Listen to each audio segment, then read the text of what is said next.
ನಮಸ್ಕಾರ ವೀಕ್ಷಕರೇ, ನಾನಿವತ್ತು ಒಂದು ಪುಟ್ಟ ಕಥೆಯನ್ನು ಹೇಳ್ತೀನಿ. ಒಂದು ಊರಲ್ಲಿ ಒಂದು ಸಂಘರ್ಷ. ಈ ಸಂಘರ್ಷದಲ್ಲಿ ನಾಯಕನ ಹೋರಾಟ, ನಾಯಕನ ಜೊತೆಗೆ ಊರಿನ ಜನ ಎಲ್ಲ ಸಾಥ್ ಕೊಡ್ತಾರೆ. ಹಾಗಾದ್ರೆ ಈ ಸಂಘರ್ಷದಲ್ಲಿ ನಾಯಕ ಗೆಲ್ತಾನ? ಈ ಸಂಘರ್ಷ ಶುರುವಾಗಿದ್ದು ಏಕೆ? ಇದ್ರ ಬಗ್ಗೆ ನಾನು ಮಾತಾಡೋದಕ್ಕಿಂತ ಈ ಕಥೆಯ ರೂವಾರಿ ಪಾತ್ರಗಳು ಮಾತಾಡಿದ್ರೇನೆ ಚೆನ್ನಾಗಿರುತ್ತಲ್ವಾ? ಎಸ್, ನಾನಿಷ್ಟೊತ್ತು ಮಾತಾಡಿದ್ದು ಕೊತ್ತಲವಾಡಿ ಸಿನಿಮಾದ ಬಗ್ಗೆ. ಇವತ್ತು ನನ್ನ ಜೊತೆ ಕೊತ್ತಲವಾಡಿ ಸಿನಿಮಾ ಟೀಮ್ ಇದೆ. ಅವರನ್ನ ಮೊದಲಿಗೆ ವೆಲ್ಕಮ್ ಮಾಡ್ಕೊಳ್ಳೋಣ. ಈ ಸಿನಿಮಾದ ನಾಯಕನಾಗಿರುವಂತಹ ಪೃಥ್ವಿ ಅಂಬರ್ ಅವರಿದ್ದಾರೆ. ಪೃಥ್ವಿ ಅವರೇ, ಕಾರ್ಯಕ್ರಮಕ್ಕೆ ಸ್ವಾಗತ. ಏನೋ ಈ ಚಿತ್ರದ ನಾಯಕಿ ಆಗಿರುವಂತಹ ಕಾವ್ಯ ಶೈವ ಅವರಿದ್ದಾರೆ. ಅವ್ರಿಗೂ ಈ ಕಾರ್ಯಕ್ರಮಕ್ಕೆ ಸ್ವಾಗತ. Thank you. ಏನೋ ಈ ಸಿನಿಮಾದ ಪ್ರೊಡ್ಯೂಸರ್ ಲೇಡಿ ರೆಬಲ್ ಸ್ಟಾರ್ ಅಂತಾನೆ ಫೇಮಸ್ ಆಗಿರುವಂತಹ ಪುಷ್ಪಾ ಅರುಣ್ ಕುಮಾರ್ ಅವರು ನಮ್ಮ ಜೊತೆ ಇದ್ದಾರೆ. ಅಮ್ಮ, ಕಾರ್ಯಕ್ರಮಕ್ಕೆ ಸ್ವಾಗತ. ನಮಸ್ಕಾರ.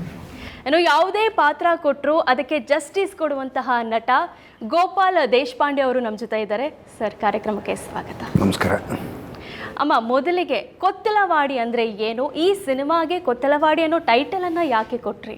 ಕತೆ ಪೂರ್ವವಾಗಿ ಒಂದು ಹೆಸರು ಬೇಕಿತ್ತು. ಆ ಕತೆ ನಡೆದ ಮೇಲೆ ನಮಗೆ ಐಡಿಯಾ ಬಂತು, ಕೊತ್ತಲವಾಡಿ ಅಂತ ಇಡೋಣ, ಚೆನ್ನಾಗಿದೆ ಅಂತ ಅನ್ನಿಸ್ತು ಅಷ್ಟೇ, ಇನ್ನೇನು ಬೇರೆ.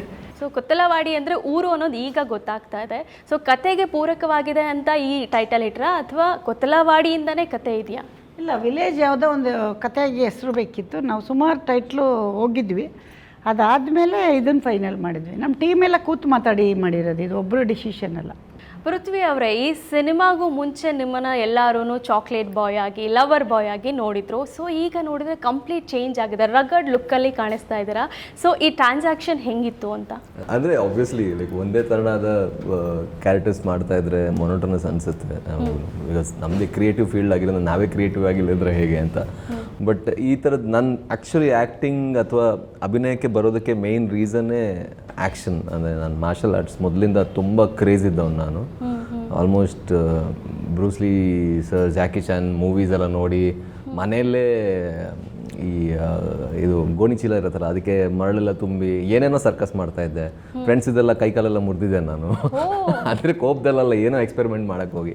ಸೊ ಅದೊಂದು ತೀರಾ ಆ್ಯಕ್ಷನ್ ಕಡೆ ಒಲವು ಇತ್ತು. ಸೊ ಕೊತ್ತಲವಾಡಿ, ಅದೇ ಅಮ್ಮ ಮತ್ತು ಡೈರೆಕ್ಟರ್ ಇಬ್ರಿಗೂ ಥ್ಯಾಂಕ್ಸ್ ಹೇಳಬೇಕು. ಬಿಕಾಸ್ ಆ ಒಂದು ಫೇಸನ್ನು ಎಕ್ಸ್ಪ್ಲೋರ್ ಮಾಡುವಂಥ ಅವಕಾಶ ಈ ಸಿನಿಮಾದಲ್ಲಿ ನನಗೆ ಸಿಕ್ಕಿರೋದು. ಶೂಟಿಂಗ್ ಟೈಮಲ್ಲಿ ಯಾರ ಕೈಯಾದರೂ ಮುರಿದ್ರಾ?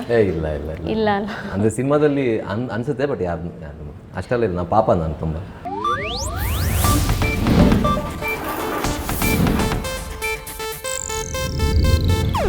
ಇದು ಏಷ್ಯಾನೆಟ್ ನ್ಯೂಸ್ ನೆಟ್ವರ್ಕ್ ಪ್ರಸ್ತುತಿ.